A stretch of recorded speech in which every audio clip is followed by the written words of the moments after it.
In this video, let me now help you with some tips which will help you to qualify the Delhi Police recruitment exam successfully. With experience applying for Delhi Police Constable, one should be focused and determined to qualify the exam in just one attempt.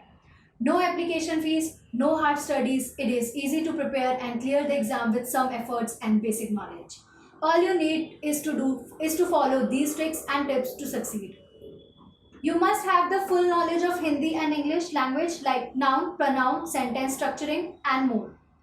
You must also have the full knowledge of computer knowledge like Microsoft Office, PowerPoint and more.